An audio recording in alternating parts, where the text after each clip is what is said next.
was about 3 years ago that we moved to Indianapolis, and I took the position of head coach for the Colts. And one thing we knew is that the Irsay family was incredibly generous and philanthropic in this state, in this community, really in this country, and even in the world.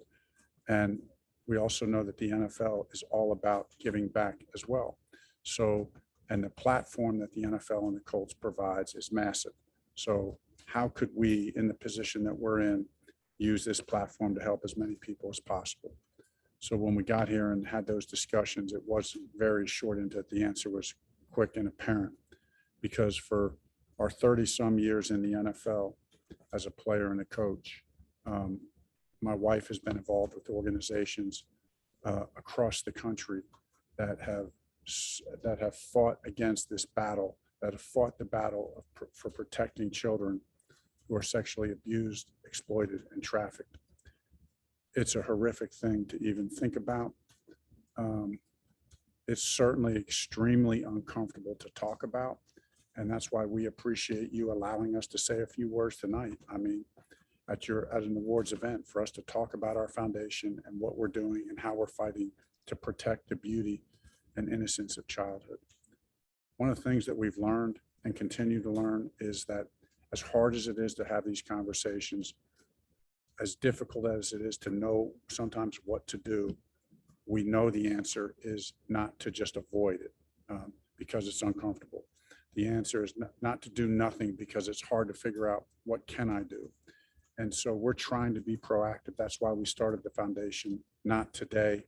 We're going to have 3 major pillars: awareness, prevention, and restoration.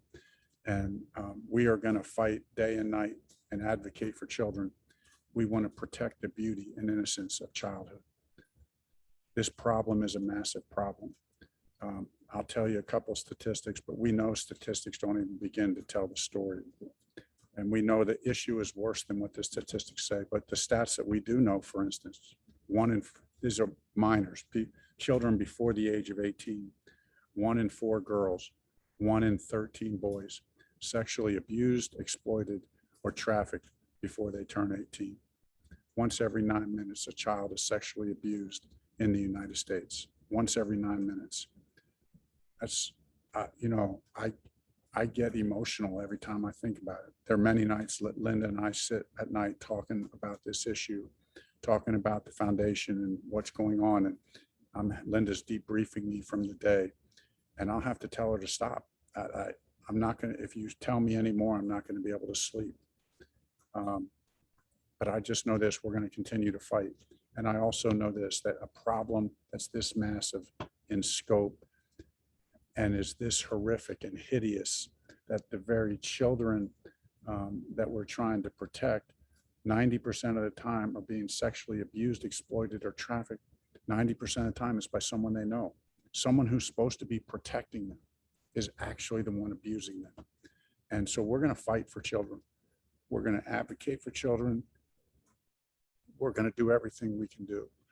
And it reminds me, sometimes it gets discouraging because you think, well, can we even make a dent? And I'm always reminded of a story that my dad, or not, an experience that I had because of my dad and mom and their vision to help me grow up as a young man. Well, one Saturday, I was probably 9 or 10 years old.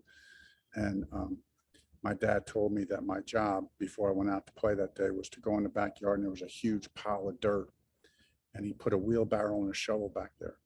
And he told me, Frank, you got to move that pile of dirt from basically from one side of the yard to the other.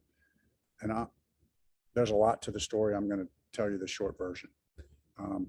It took me all day, and because it was a massive couple dump truck loads of dirt, and it took me all day to do it. And several times during the day, I would go back in to complain to my dad that, hey, I need some help. This is never going to get done. I'm not even making a dent in this mountain of dirt. And every time he would give me the same answer: Frank, one shovelful at a time, one wheelbarrowful at a time. That's how you move mountains. And so when we think about fighting this mountain of a problem of the sexual abuse, exploitation, and trafficking of children, the only way that we know how to do it is one shovelful at a time. day by day, helping one child at a time, finding people who would join us in this fight, one partner at a time, one gift at a time, whatever the case may be. What we're so encouraged by, that as difficult as this is to talk about and as hard as it is to talk about, we're so encouraged by how many people are responding, by how many people are wanting to join the fight. And really what we can do as a foundation is help channel those efforts. And that's what we're trying to do. So Linda's going to come up and talk to you in more specifics about those 3 pillars and some of the initiatives and things that we're doing in the awareness pillar, in the prevention pillar, and in the restoration pillar. But just know, we're all about a team. And I'm sure you all know that.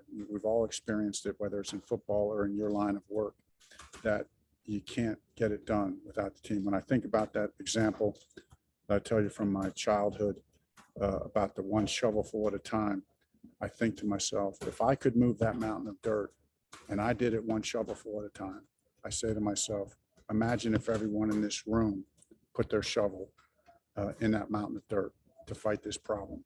Imagine how big of an impact we could have if we all did that. And so that's what we're asking you to consider tonight. You know, how can you get your proverbial shovel and put it in and help us fight this fight to protect children, protect the beauty and innocence of childhood.